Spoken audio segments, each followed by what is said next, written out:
Começando mais um podcast Inspiradores e hoje eu estou recebendo aqui, gente, aqui no nosso estúdio de inspiração, a doutora Alexandra Leocádio, que é presidente do Conselho Regional de Enfermagem do Amazonas. Tudo bem, doutora? Falei certo o nome? Falou certo. Doutora, bem-vinda. Muito obrigada por ter vindo aqui com a gente. Obrigada, Hélida. Boa tarde. Para a gente é sempre uma grande satisfação estar nesses espaços para poder comunicar o que de bom a gente faz dentro do Conselho Regional de Enfermagem do Amazonas. Ai, que legal. Por falar nisso, vocês fizeram agora, né, um ano à frente da presidência ali do Conselho. O que já tem de balanço que você pode falar desse um ano aí à frente? A gente costuma falar, mais recentemente, que precisou 50 anos se passar para que o Corém saísse de dentro das suas 4 paredes e descentralizasse o serviço. Então, hoje o Corém tem uma sede localizada no centro da cidade, mas os profissionais de enfermagem também podem ser assistidos com um termo de cooperação técnica que a gente fez com a Sejusc no PAC Cidade Leste. Então, toda aquela área da zona distrital de saúde da Zona Leste está sendo atendida lá, e a gente também tem um PAC, né, um serviço sendo disponibilizado no PAC da Compensa. E o próximo a ser aberto é dentro do Via Norte.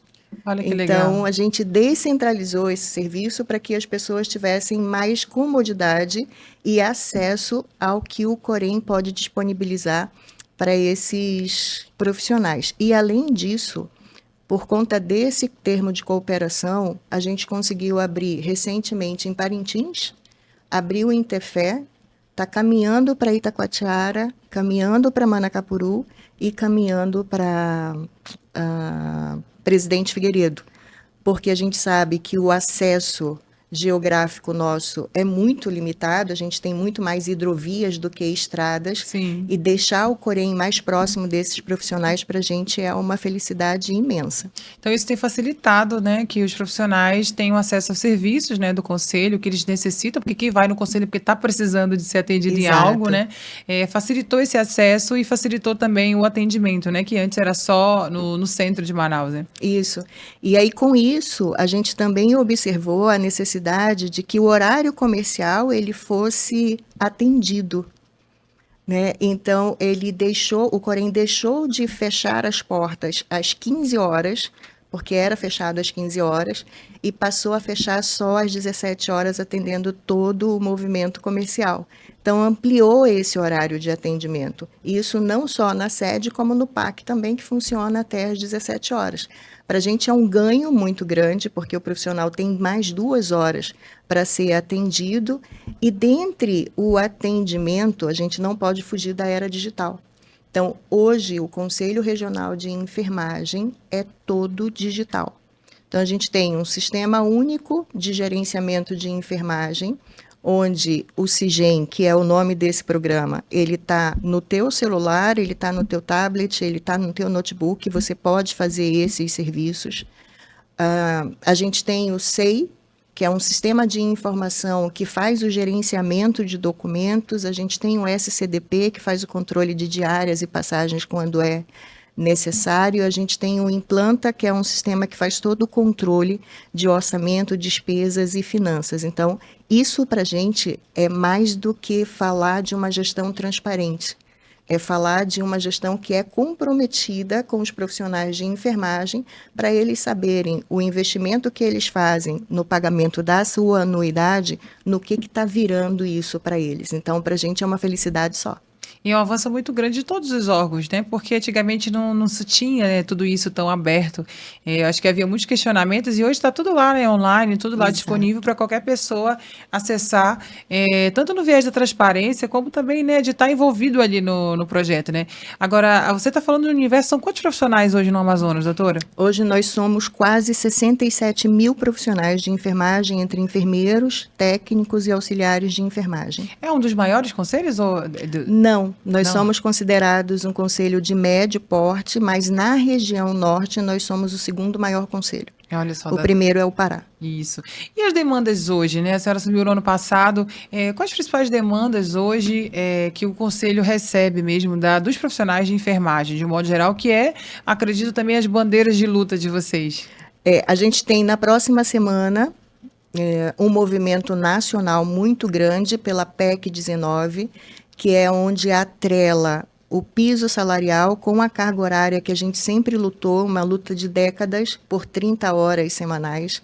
Então, embora não seja competência de um conselho de classe, há um borramento ali entre o que é a Associação Brasileira de Enfermagem, o que é sindicato de enfermagem, mas o conselho abraça essas causas e a gente vai lá para frente do Congresso para fazer essa manifestação, porque o que eles mais demandam para a gente é pagamento na íntegra do piso salarial e não com aquilo que o Ministério da Saúde envia para fazer o complemento, porque afinal a lei foi promulgada, então é a lei que tem que estar valendo, né? E não o Ministério da Saúde fazendo os seus desembolsos para alcançar o piso salarial. Então, o que eles mais requisitam da gente é isso: faça valer a lei, faça valer o piso salarial e vamos atrás de fazer com que essa PEC seja votada e o piso salarial seja ali alinhado com as 30 horas semanais. Olha que interessante. Agora a gente sabe que o Amazonas deve ser diferente de todos os estados do Brasil, né? Pela nossa questão geográfica. As demandas assim, exclusivas do Amazonas, que geralmente chegam para vocês, são relacionadas aqui. Olha, normalmente o que eles muito nos pedem são capacitações, são oficinas, são workshopping, porque a gente sabe que poucos são os municípios que a fibra ótica ou qualquer que seja o meio de internet para chegar lá é verdadeira. Às vezes a gente está na frente de um roteador e aquele negócio não funciona, você tem que ir destacado para um outro local. E aí acaba que esses profissionais de enfermagem, eles ficam ou ultrapassados ou desatualizados. Então, uma das campanhas que a gente tem feito e vai começar fortemente para esse ano é exatamente isso: fazer treinamento na prática na evidência das boas práticas de enfermagem para melhor assistir o cidadão amazonense ou qualquer outro que esteja nesse território. Olha que bacana, e não é, internet no interior está começando a ter uma realidade ali, mas a gente sabe que é muito difícil mesmo. É verdade o que a senhora falou mesmo, o roteador está ali bombando, funcionando, mas a internet não funciona, né? Caiu um chuvisco, o sinal já começa a baixar, quando cai a chuva e a gente fica incomunicável praticamente. Olha, né? Agora, como conselho, né, como presidente, a profissão de enfermagem é uma profissão, uma das mais lindas, né, do Brasil, fala sobre o cuidado, né? A gente não consegue ver hoje nenhum sistema de saúde sem esses profissionais. Como é que hoje, em 2025, né, visto o profissional de enfermagem, quais são os principais desafios, né, de ser um profissional da enfermagem? São vários fatores, mas eu creio que o principal é a nossa valorização e o nosso protagonismo. Bateram palmas para a gente na época da pandemia, falaram que nós éramos heróis, perdemos muitos técnicos de enfermagem, mas parece que ali foi uma campanha assistencialista de nos dar voz, de nos dar o direito de imagem. E quando a pandemia acabou, e graças a Deus que acabou, parece que nos tornaram invisibilizados. Mas como que a maior força de trabalho no SUS pode ser assim tão desconsiderada, tão desmerecida, sofrendo ataques, principalmente hoje, e eu não sei, talvez pela intolerância do que aconteceu na saúde mental ali como uma das ondas consequentes da pandemia, não nos respeitam. Então a gente vê pacientes nos agredindo, a gente vê acompanhantes nos agredindo e a gente vê também, algumas vezes, a gente com a gente mesmo não se tolerando. Eu acho que o maior desafio está no resgate dessa imagem do ser que cuida, mas que precisa também cuidar de si para ter esses grandes avanços. Porque bons pesquisadores a gente tem, boas descobertas a gente tem, espaços de poder, de decisão de poder, a gente já conseguiu. Então, hoje a gente tem 3 deputados federais, a gente já considera uma bancada, isso é um avanço muito grande. A gente tem vários deputados estaduais e conseguimos eleger vários vereadores no estado do Amazonas. Então, perceber que a enfermagem está se politizando para estar com a voz e voto para tomada de decisões que vão impactar no nosso trabalho é assim, é um sonho realizado, não é mais utopia. A gente acredita que pode. E é real mesmo, a gente vê muitos representantes, né, parlamentares que chegaram lá com a bandeira da enfermagem, então Isso. são poucas profissões, praticamente, se você olhar ali, né, a bancada ali deve é diferente. E o que que tem, assim, você já falou que o Conselho tem feito, né, descentralização do atendimento, levar, né, treinamentos online ali para as pessoas que estão no interior, os profissionais do interior, a luta ali pelo piso, né, pelo avanço ali do piso salarial. O que que o Conselho está prevendo ainda fazer no próximo ano que você pode compartilhar com a gente? A gente tem metas, a gente tem essas metas traçadas num plano estratégico obrigatório de se fazer anualmente, mas a principal atuação do Corém agora vem para os municípios por conta dessa dificuldade que a gente tem geográfica. Então, a gente tem representante em cada município, esses representantes são o braço do Corém dentro desses municípios, então a gente vai avançar para dar voz e direito para que esses profissionais, além de nos conhecer, permitam usar o Corém como um canal não só de sugestão, mas como um canal de denúncia para que a gente tenha uma mesa diretora de conversa com o secretário de saúde, com prefeitura, para a valorização desse profissional. Então, a meta principal desse ano é avançar para o interior com mais dificuldades que a gente tem. A gente tem uma assessora, só para você ter ideia, que para chegar em Lábrea teve que pegar um avião para chegar em Porto Velho, para pegar um ônibus de 12 horas e chegar em Lábrea. Então, a gente sabe que essa dificuldade é muito grande e, por conta dessa dificuldade, o avanço no Corém no interior é a nossa principal meta. Olha que bacana. E precisa, né? O Amazonas tem muitos serviços, né, que precisam chegar mais de fato no interior. E a gente vê que isso, quando é feito de propósito, intencionalmente, dá resultado, porque isso influencia a migração, né, das pessoas. Se você melhora, né, a enfermagem e a saúde no interior, as pessoas ficam lá. A gente sabe todo esse custo, né? O governo fala muito sobre isso, né? Se eu melhoro a assistência de saúde de um modo geral no interior, eu faço com que as pessoas fiquem lá. Não saiam de lá para tratamento, para atendimento, para coisas básicas mesmo, né? Agora, doutora Alexandra, queria que a senhora deixasse uma mensagem especial para todos os inscritos no Conselho, para a rede, né, Corém, aqui do Amazonas, sobre esse trabalho de dedicação e voluntário, né, que todo mundo que está ali na presidência do Corém faz hoje. É um trabalho voluntário. Tem gente que não sabe disso até hoje, viu, gente? Né? Como é que é essa dedicação, esse coração de vocês de estar ali no dia a dia do Corém? O cargo da presidência, assim como o cargo dos demais membros do plenário, ele é honorífico. A gente se doa por acreditar da política da enfermagem em tudo aquilo que ela representa para o Brasil e para o mundo.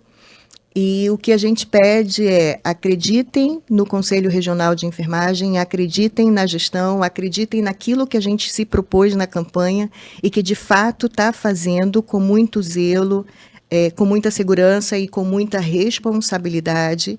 Tudo que a gente promove está dentro do portal da transparência e eu acho que enfermagem é isso. Tem até uma amiga do Rio que ela fala isso, né? Enfermagem, ela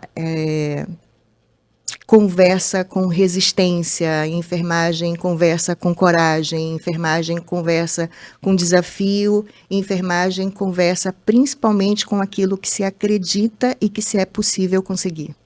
Olha que lindo, parabéns, viu? Queria lhe agradecer por esse espaço, por ter vindo aqui compartilhar e deixar que está aberto aqui para sempre que precisar comunicar.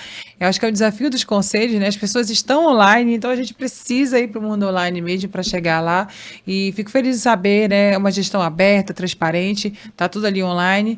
E obrigada, viu, por ter vindo aqui participar com a gente. A gente agradece muito enquanto Conselho Regional de Enfermagem e de forma antecipada, feliz Dia das Mulheres, que vem aí no dia 8 de março, um espaço... Não, não acabou não, vou voltar, que isso aqui estava anotado para perguntar.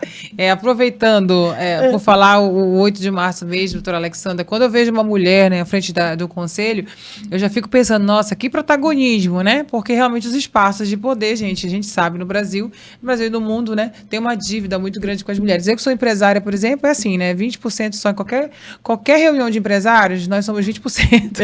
A maioria ainda é homem, né? Como é que como é que você avalia hoje o protagonismo da mulher na enfermagem, né? E citando até o seu caso, né, que chegou à presidência.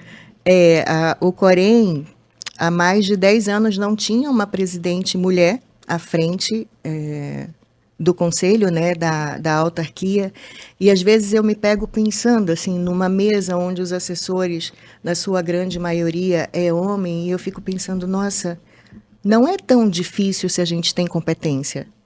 E não é tão complicado se a gente sabe para o que veio fazer e se a gente se prepara e estuda para estar aqui.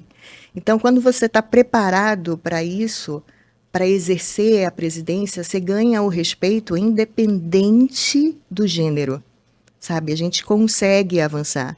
E esse avanço acaba sendo espelho para outras mulheres. Então, por isso que eu digo que o dia 8 de março, embora ele seja simbólico, ele também marca uma resistência de que as mulheres são seres humanos iguais a qualquer outro tipo de ser humano. Se ela for competente, capaz, estudiosa e sabe para o que veio, ela consegue fazer uma boa gestão, se for o caso. Ela consegue comandar homens e mulheres também, se for o caso. Então, para mim, está sendo um desafio, porque nunca fiz gestão de um corpo tão grande de colaboradores, mas está sendo uma felicidade muito grande em saber que essas características me prepararam e me dão um espaço de paz em tomada de decisões, porque eu tenho respeito deles, merecido, e a troca sempre é muito verdadeira. Isso é muito real, né, doutora Alexandra? É de se preparar, de estar preparado para essa oportunidade. Historicamente, tem alguns desafios ali, né, por ser mulher mesmo. Eu já enfrentei muito isso no mundo empresarial, né? Mas a gente sabe que, estando bem preparado, você consegue, né? E tem aquela frase que o pessoal usava muito, você já ouviu falar? Ah, se você está com medo, vai com medo mesmo. A gente precisa ressignificar isso, né? Se você está com medo, se prepare e vá depois, preparado, né? Exato. Não dá para brincar de fazer gestão no Conselho de Enfermagem, não dá para brincar de ser presidente. Você precisa minimamente estar preparado para conduzir aquilo, porque as pessoas criam muita expectativa. O voto, ele foi democrático, a gente ganhou com uma diferença de voto considerado. E quando a gente torce pela democracia e respeita o voto pela democracia, a gente se compromete mais ainda com aquele que votou na gente. Então, o mínimo que a gente precisa é de preparo para estar ali. Que legal, que legal. Depois dessa mensagem linda sobre as mulheres, sobre posicionamento, a gente fica por aqui, hein, no podcast Inspiradores. Muito obrigada, viu, doutora? Obrigada. Até a próxima.